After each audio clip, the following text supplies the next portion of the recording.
As everyone well knows, in the course of a 4-day period, we had 2 bomb threats called into the Houston County Courthouse. At this time, it's undetermined whether or not these 2 bomb threats were related, but we did make an arrest yesterday on one of the bomb threats, the one that was called in on the 27th of July. Last night we arrested black male Jeffrey Lee Dozier. Mr. Dozier was charged on an outstanding burglary charge that we were already investigating, and also charged with terrorist threat for making the call to the courthouse, the call in reference to the courthouse. The call that came in on the 27th was actually called in on 911 to the Dothan Police Department 911 Communications Center. The call came from a disconnected cell phone, and disconnected cell phones are still able to call 911. We use some technology that's available to us, and we determined what cell phone that number came from, and we also determined who last owned that cell phone. So our investigation began there. As we continued our investigation, we did see some evidence in this case, and we did obtain a confession from Mr. Dozier last night in reference to the bomb threat that was called in on July 27th. Mr. Dozier did have a docket call today. He had a court date on Thursday, and that was his reason for calling in the bomb threat, we believe. During the bomb threat that he called in, he specifically targeted the courthouse, and he also targeted District Attorney Valeska, and said that Valeska was going to get what was coming to him, and that was part of the bomb threat. We do not believe that there was any credible threat. We do not believe the subject had any bomb-making materials or the capability to make any explosive devices, but we did take all precautions that were available to us. We want to say that we appreciate the assistance of the Dothan Police Department on both of these bomb threats, and we did use the Dothan Police Department bomb detection canine to effectively help us clear the courthouse on both of these bomb threats.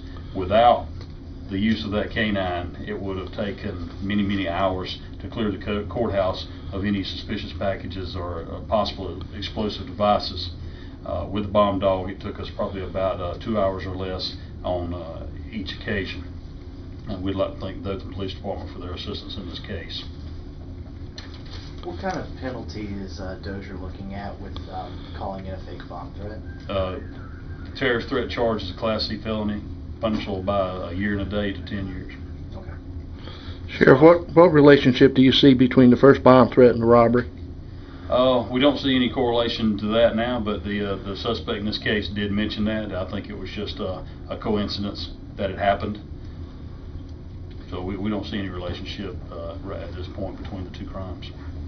Is there a process in place to try to recover the cost of the resources that it took to clear the courthouse and to investigate this financially? Yes, we're definitely going to ask for restitution in this case when he is convicted on this case, because we had a lot of man hours involved in this. We had court proceedings that were delayed.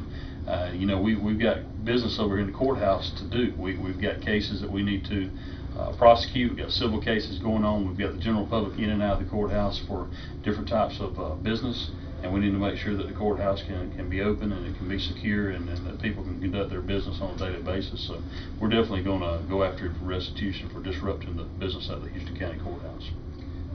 Any other than the outstanding burglary, did he have any other prior convictions? Or he's had multiple prior convictions, and I got a list of those too.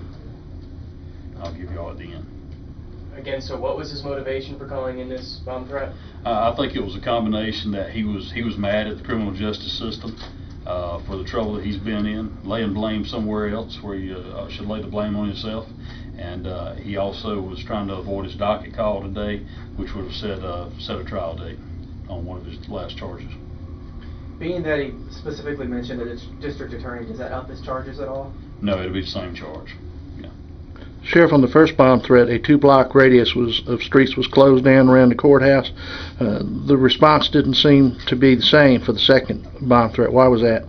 Well, we effectively secured our perimeter. At that time, we had 2 bomb threats. We had tightened up security at the courthouse, even tighter than it normally is, so we were fairly secure that no packages of any substance had got into the courthouse. It would take quite a large package to cause a lot of damage in the courthouse. Of course, with a small explosive device, you could cause a lot of personnel damage and injury and possibly even death. But we were fairly assured that a package had not gotten into the courthouse, and that's the actions that we took at that time. When you found out that the cell phone was a disconnected cell phone, what kind of challenges did that present in tracking it down? Right. I don't want to comment specifically on what you can do tracking those or not, but the technology does exist. So we want people to know, if you call in a threat, sooner or later you're going to get caught. We're going to catch you. I don't care if you call from a payphone, if you call from a cell phone, you call from a home phone. It may take a little while, but we are going to catch you. And the penalty is pretty stiff, 1 to 10 years for a prank. So if anyone's doing it as a prank, especially, don't do it, because you're looking at a felony charge. We also want everybody to know that we take each one of these threats very seriously, though, because in this day and age, with terrorism and just the way people are, we do take every one of these seriously. I know a lot of people, every time a bomb threat gets called in, it's just like, well, another bomb threat.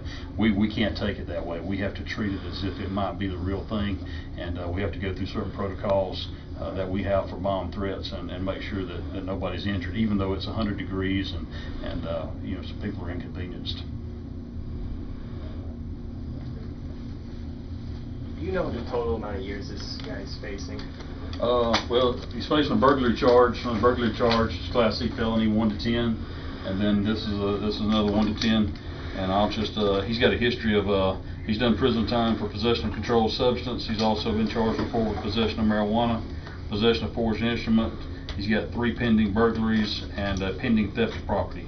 And he has $20,000 bond on the burglary charge. He has no bond on the terrorist threat charge.